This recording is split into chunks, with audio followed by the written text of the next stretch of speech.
잠시 함께 기도하도록 하겠습니다. 하나님 아버지, 하나님의 말씀이 얼마나 놀랍고 또 달고 오묘하며 우리의 마음을 꿰뚫는지요.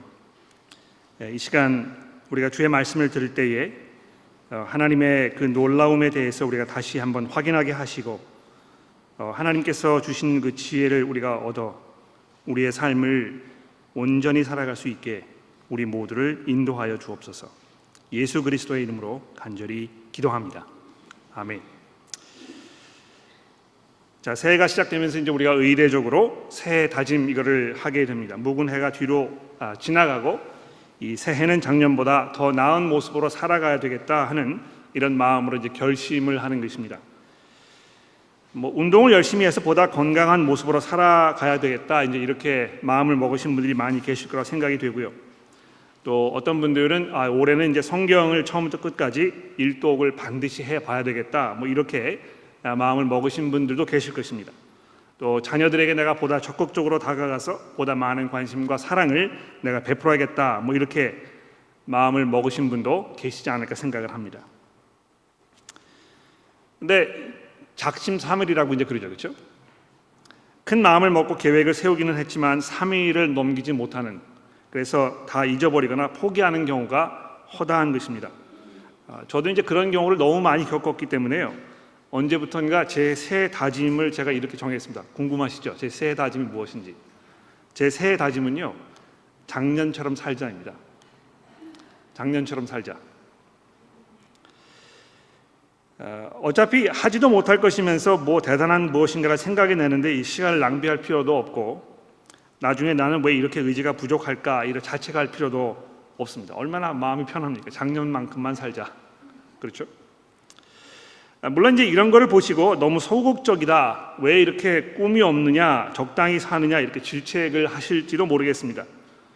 매해마다 작년보다 좀 더 진전된, 좀 더 향상된 무엇인가를 보여야 할 텐데 작년과 별반 다른 것이 없는 그런 모습을 살게 되면 이거 너무 허송 생활을 보내고 있는 게 아닌가, 이런 그 불안한 마음이 스며들지 않겠습니까?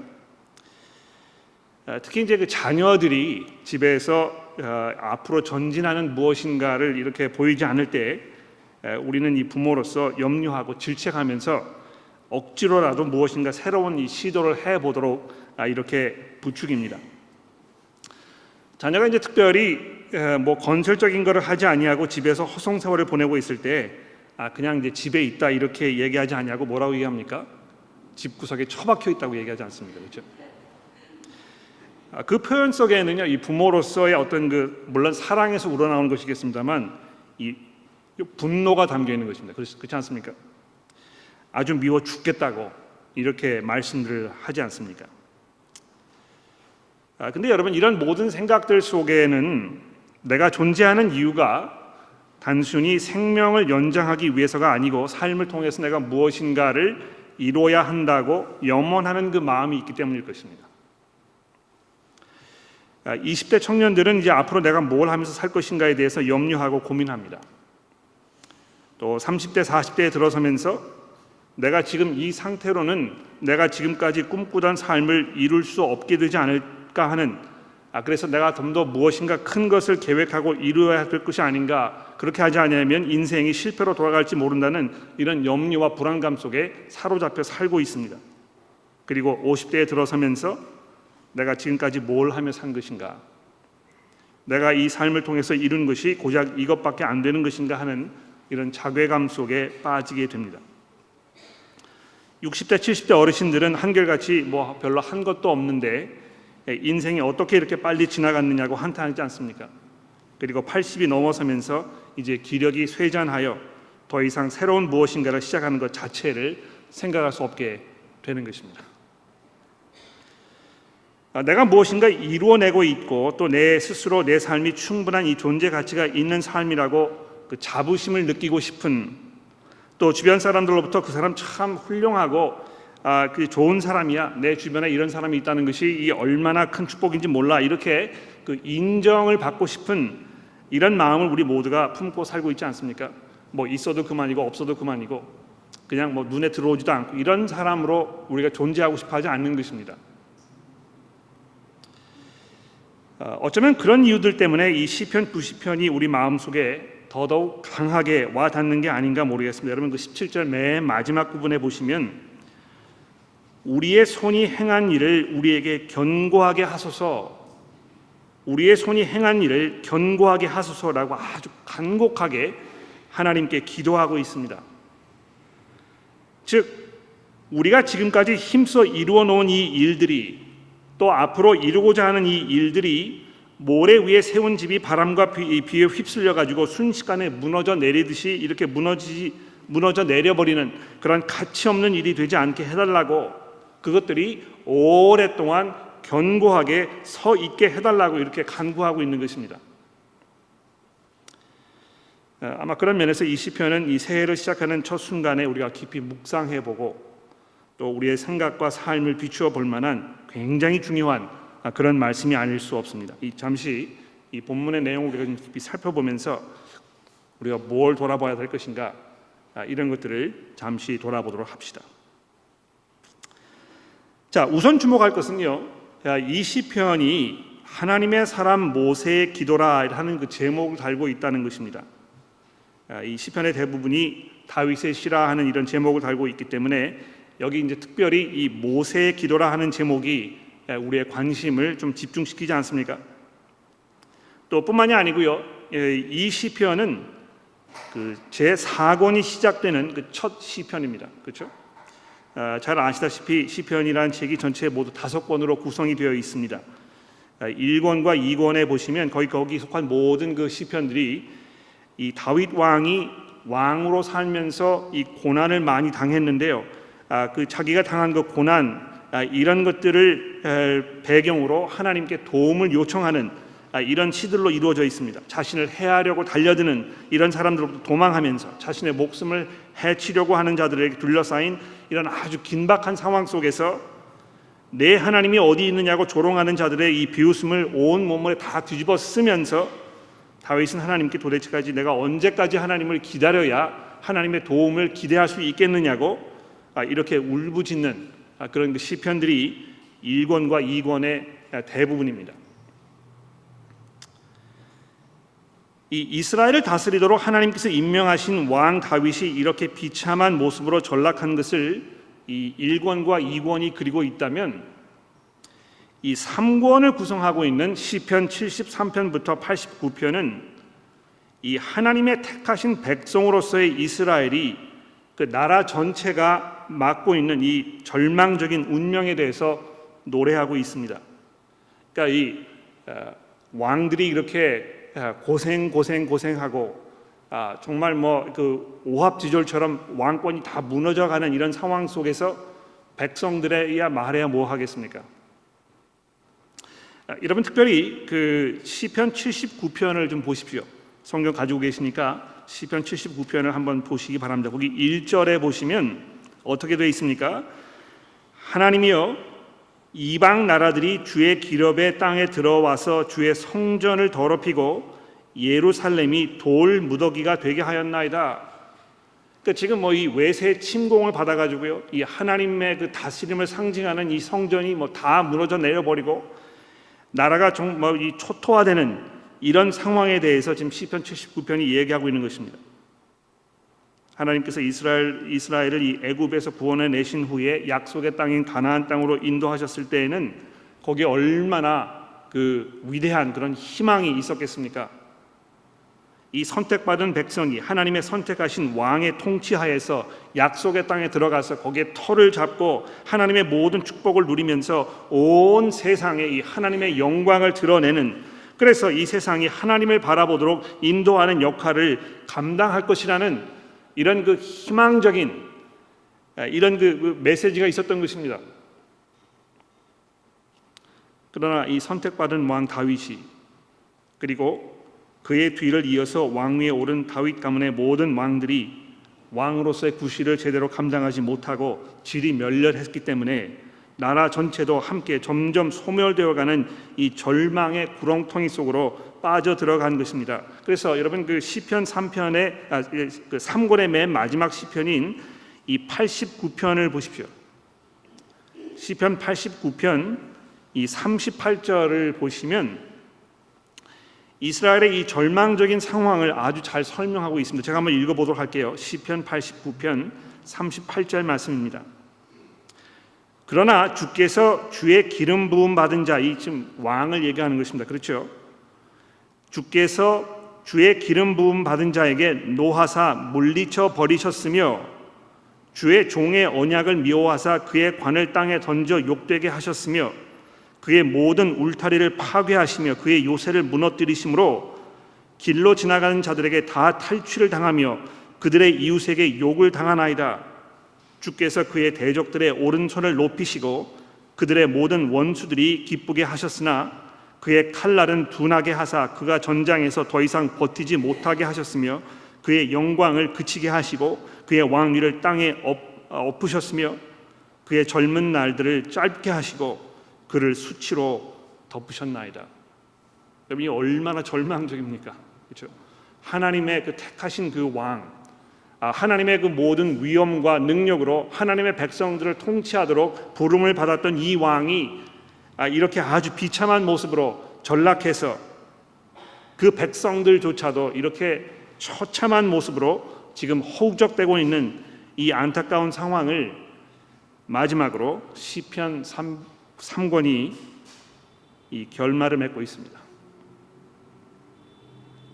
하나님의 계획이 실패로 끝난 것처럼 보인, 이스라엘이 쌓아 올린 모든 일들이 다 무너져 내려버린 것처럼 보인, 모든 일들이 수포로 돌아가는 것처럼 보인 이 절망적인 상황 속에서 아무리 하나님의 선택을 받았다고 하더라도 결국에는 인간에 불과했던 다윗 가문의 왕들과 또 이 모든 이스라엘이 소멸되어 가고 있는 이 시점에서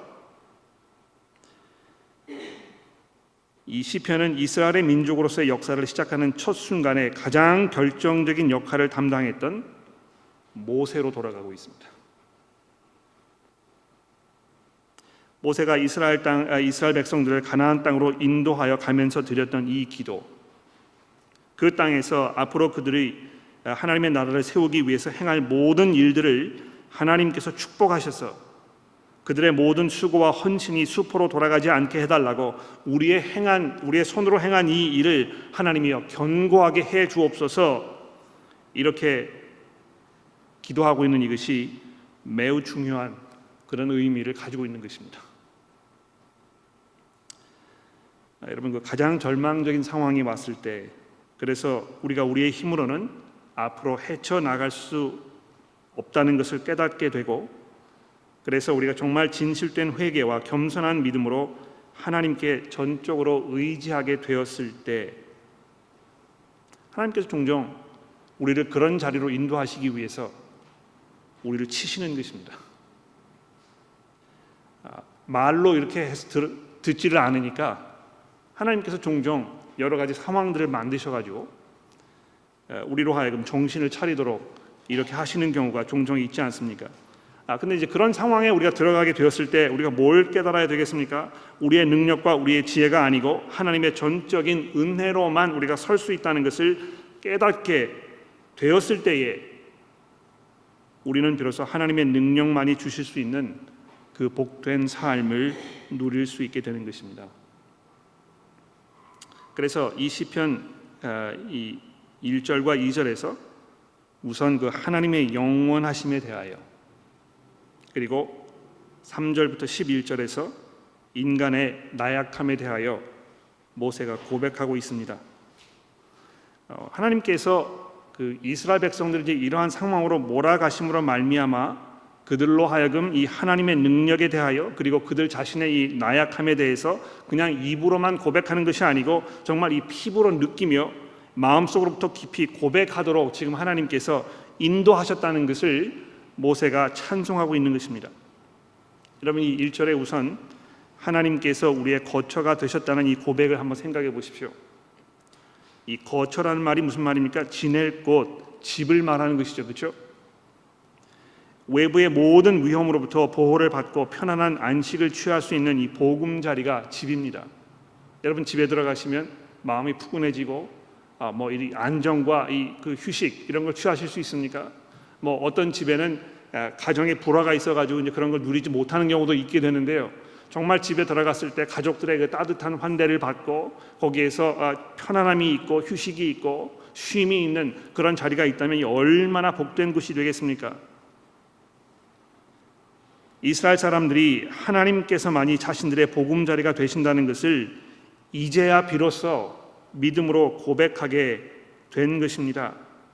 자신들이 공들여 쌓아 올렸던 이 모든 것들이 다 무너져 내린 후에야 비로소 참 믿음으로 이 진리를 고백하게 되는 것입니다. 여러분, 그 예수께서 말씀하시기를 참 복된 사람은 심령이 가난한 자라, 이렇게 마태복음 5장에 말씀하셨죠, 그렇죠?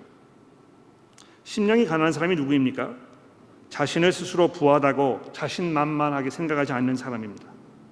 여러분, 그 누가복음 18장에 보시면 예수께서 바리새인과 세리의 그 비유를 들어 말씀하시면서 세리가 하나님 앞에서 감히 눈을 들지도 못하고 가슴을 치며 말하기를 하나님이여 나를 불쌍히 여기소서 나는 죄인이로소이다, 이렇게 기도하는 것을 보시고 예수께서 바로 그 사람이 하나님께로부터 의롭다 하심을 받았다, 이렇게 말씀하셨는데요. 그 무엇에도 의지할 수 없고 하나님께 매어 달리는 그것만이 내게 있다는 것을 고백하게 되는 그 지경에 갔을 때 그 사람 참으로 복된 사람이라고 지금 말씀하고 있는 것입니다. 그리고 그렇게 고백하는 이에게 하나님께서 참 거처가 되어 주신다는 것입니다. 여러분, 이거 생각해 보십시오. 예수께서 잡히시기 직전에 모든 사람들이 자신에게로부터 등을 돌리고 그의 이 목숨을 해하려고 달려들고 있는 그 순간, 가장 외롭고 가장 고통스러웠던 그 순간에 이 땅에서 이루어 놓으셨던 그 모든 일들이 마치 수포로 돌아가는 것처럼 보였던 그 절체절명의 순간에 예수께서 어떻게 하셨습니까? 제자들을 다 불러 모으시고 요한복음 14장에서 이렇게 말씀하셨습니다. 너희는 마음에 근심하지 말라. 하나님을 믿으니 또 나를 믿으라. 내 아버지의 집에는 거할 것이 많으니라.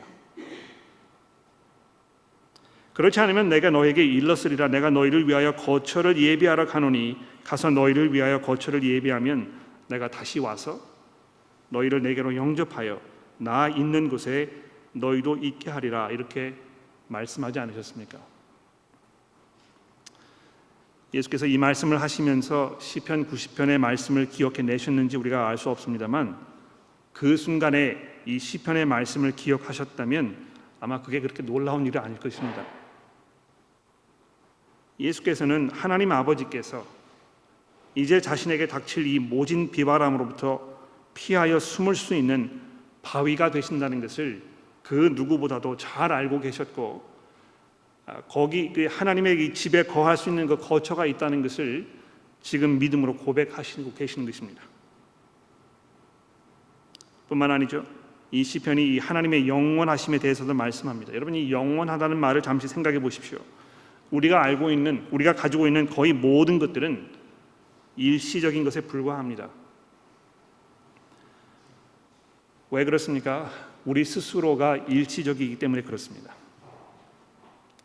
우리에게는 그 어떤 것도 영원하지 못한 것입니다.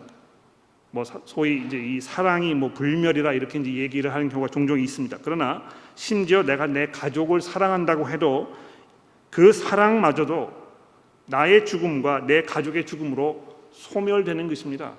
그렇지 않습니까? 그러나 우리의 안식처가 되신 하나님께서는 산이 생기기 전에 땅도 세계도 주께서 조성하기 전 곧 영원부터 영원까지 하나님이 되신다고, 바로 그 하나님께서 우리의 거처가 되신다고, 이 위험한, 이 어려운, 이 고통스러운 이 순간에 이스라엘 백성들이 모세의 기도를 통해서 하나님께 고백하고 있습니다. 자, 이 사실을 바탕으로 해서 모세가 3절부터 이 인간들에 대하여 이제 노래하고 있죠. 들어보십시오. 주께서 사람을 띠끌로 돌아가게 하시고 말씀하시기를 너희 인생들은 돌아가라 하셨사오니 주의 목전에는 천년이 지나간 어제 같으며 밤의 한순간 같을 뿐입니다. 어떤 면에서 이 말씀은 그렇게 놀라운 말씀이 아닌 것 같아요. 그렇죠? 하나님을 향한 믿음을 가지고 있지 않은 사람들도 조금만 생각을 해보면 약간의 현명함과 현실에 대해서 고찰할 수 있는 능력이 있는 사람이라면 조금 더 이렇게 종종 삶에 대해서 좀 심각하게 생각해 볼 수 있는 능력이 있다면 우리 인생이 얼마나 부질없는 것인가에 대해서 금방 알 수 있습니다. 특히 이 6절에 인생을 이제 꽃으로 비유하고 있는 것에 주목해 보십시오. 꽃병에 꽂아둔 이 꽃들이 얼마나 화려하게 보입니까? 그렇죠? 그러나 그 화려함이 일시적인 것에 불과한 것입니다. 꽃은 그 뿌리로부터 꺾이는 순간부터 이미 죽은 것인데요. 이것이 우리 인생을 얼마나 적절하게 대변해 주고 있습니까? 우리가 아무리 아름답게 훌륭하게 찬란하게 이렇게 살고 있다고 해도 사실은 점점 죽어가고 있는 것입니다. 우리가 아무리 건강하게 살고자 해도 아무리 아름다움을 간직하기 위해서 인위적인 노력을 기울여도 죄송합니다. 제가 이렇게 과격한 표현을 사용해서 대단히 죄송합니다만 사실 그 모든 수고들은 산송장에 회칠하는 것밖에 불과한 것입니다. 인간은 태어나는 순간부터 죽음을 향한 여정을 시작하기 때문에 그런 것입니다.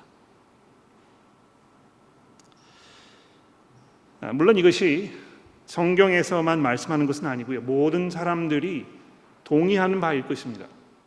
교회를 다니지 않아도 그 사실이지 이제 이렇게 말씀을 하실 텐데요. 이 말씀이 우리의 마음을 온통 뒤흔들어 놓을 수밖에 없는 이유는 이 3절에 말씀하고 있는 대로 주께서 사람을 띠끌로 돌아가게 하시고 이렇게 되어 있는 이 부분입니다. 그렇죠? 즉 하나님께서 이렇게 하신다는 것입니다. 이 하나님께서 사람을 티끌로 돌아가게 하신다는 이 표현 속에는요, 여러분 그 집에 이 커피빈 이렇게 갈아서 드시는 분들 계시죠, 그렇죠? 거기 이제 그 빈을 집어 넣어가지고 이렇게 살살 잘잘하게 갈지 않습니까? 마치 하나님께서 우리 인간들을 그런 식으로 지금 산산조각 내고 계신다는 것입니다. 이 절구통에다 집어 넣으셔가지고요, 절구로 찧어가지고 곡식을 빻듯이 여러분과 저를 산산조각 내어 티끌처럼 사라져버리게 만드신다고 이렇게 이야기하고 있다는 것입니다.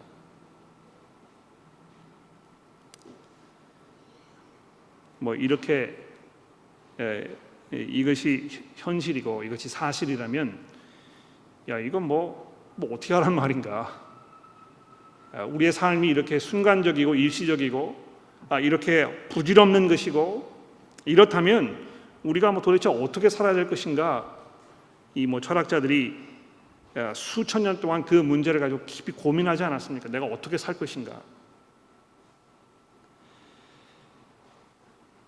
염세주의자들은 이 삶의 의미가 없는 것이기 때문에 내가 죽어버려도 큰 문제가 되지 않겠다. 굉장히 비관적인 이런 결론에 도달했고요. 또 정반대로 어떤 사람들은 뭐라고 얘기했습니까?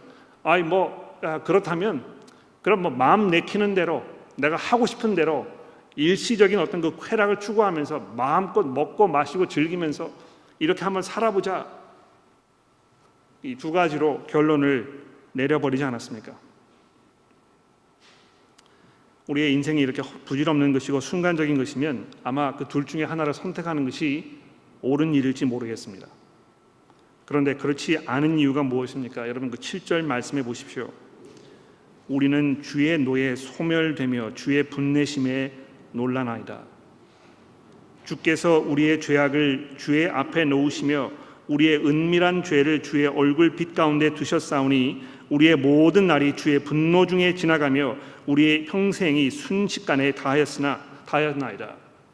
즉 여러분과 저의 이 삶이요 이렇게 순간적으로 지나가 버리고 여러분과 저의 삶이 이렇게 부질없는 것처럼 느껴지는 그 이유는 무엇이냐 하면 하나님께서 우리의 죄악을 살피시고 우리의 그러한 죄악된 삶을 바라보시면서 분노하시고 심판하시기 때문에 그렇다는 것입니다.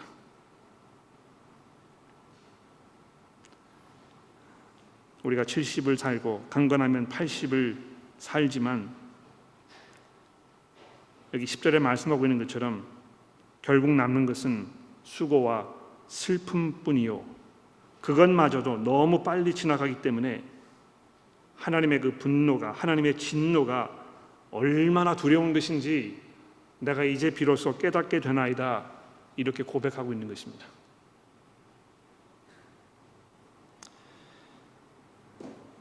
이건 인생이 왜 이렇게 빨리 지나갔는가? 이건 내가 나이를 들으니까 몸이 쇠잔하고 기력이 없고 내가 아픈 곳이 많고 힘을 못 쓰겠다, 이렇게 말씀하실 때 성경이 우리에게 뭘 얘기하고 있습니까? 그럴 수밖에 없는 이유가 있다는 것입니다. 그저 자연적으로 노쇠해 가서 어쩔 수 없는 어떤 그 자연적인 현상 때문에 이렇게 벌어지는 것이 아니고요, 그 모든 것이 주의 진노하심의 결과라는 것입니다.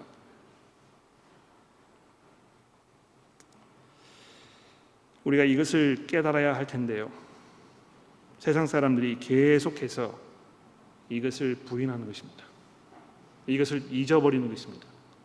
이걸 받아들이려 하지 아니하고 이 삶의 현실에 대해서 동의하지 아니하고, 그러나 이 12절 말씀을 보십시오. 우리에게 우리 날 계수함을 가르치사 지혜로운 마음을 얻게 하소서. 여러분, 우리가 어떻게 복된 삶을 살 수 있습니까? 우리가 지혜로운 마음을 얻어야 되겠죠, 그렇죠? 우리의 삶을 바로 이해하고 이것을 바로 접근하고 바른 결정을 내리고 바른 방향으로 살 수 있는 그런 그 지혜가 필요하지 않겠습니까? 그런데 그렇게 하려면 무엇이 결정적으로 필요한 것입니까?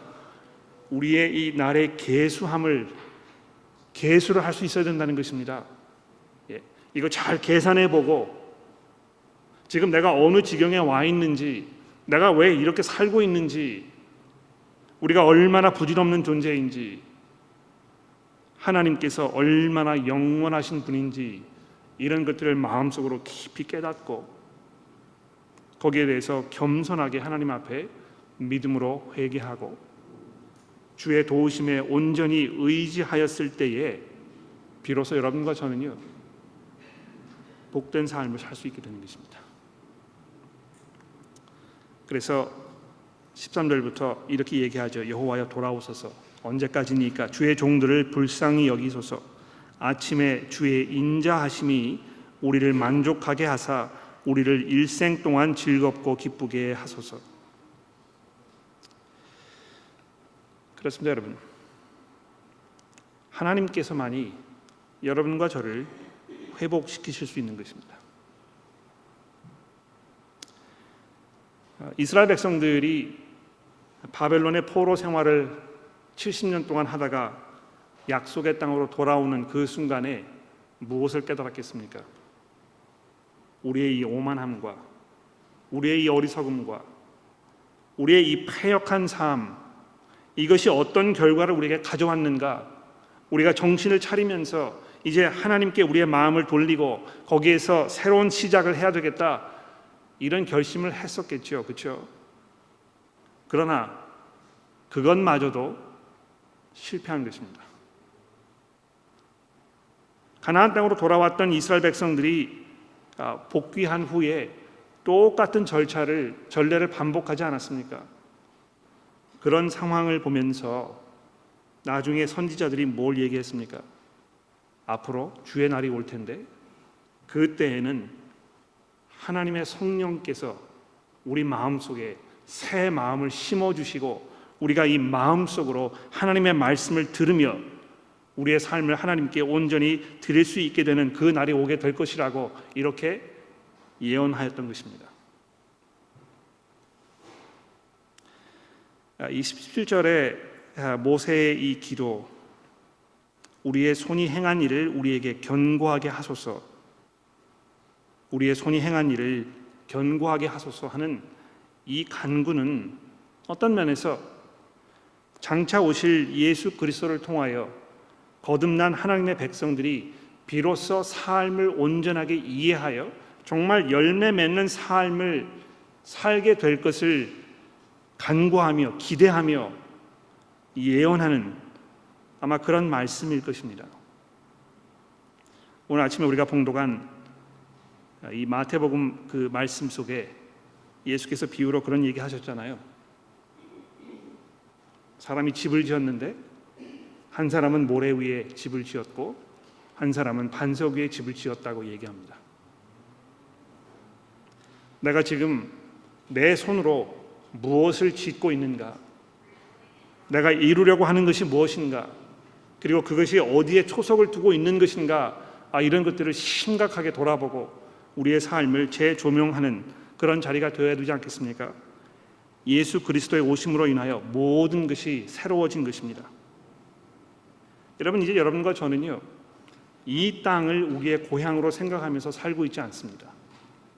우리는 영원한 것을 바라보며 하나님의 그 나라를 소망하며 사는 하나님의 택하신 백성인 것입니다. 그래서 사도 바울이 이야기했던 것처럼 우리가 낙심하지 아니하노니 우리의 겉사람은 낡아지지만 우리의 속사람은 날로 새로워진다고, 우리가 잠시 받는 환난에 경한 것이 지극히 크고 영원한 영광에 중한 것을 우리에게 이루게 하는 것이라고. 그래서 우리가 주목하는 것은 보이는 것이 아니요 보이지 아니하는 것이라고 이렇게 고백하고 있는 것입니다. 여러분, 여러분의 손이 지금 이루려고 하는 그 모든 일들이 눈에 보이는 일시적인, 언젠가 다 티끌로 날아가 버릴 그런 것들 혹시 아닙니까? 우리가 눈을 들어 영원하신 하나님을 바라보면서 하나님의 그 영원하신 나라를 우리가 소망하며 우리 지금 현재를 살아야 되지 않겠습니까? 형제 자매의 믿음을 위해서 하나님 앞에 기도하는 그 기도, 교회에 처음 오신 분들을 따뜻하게 환영하고 그분이 하나님의 말씀의 교제 속에 안착하여 말씀을 들을 수 있는 기회를 가질 수 있도록 배려하면서 돌보는 그 수고, 믿음이 없는 사람들을 위해서 기도하며 예수의 복음을 소개하는 이 전도의 노력, 자녀들에게 영원한 하나님의 나라를 바라보며 그곳을 향해 살아가도록 격려하는, 또 삶을 통해서 그것을 가르치는 이 일이야말로 우리가 해야 할 바로 그 일인 것입니다.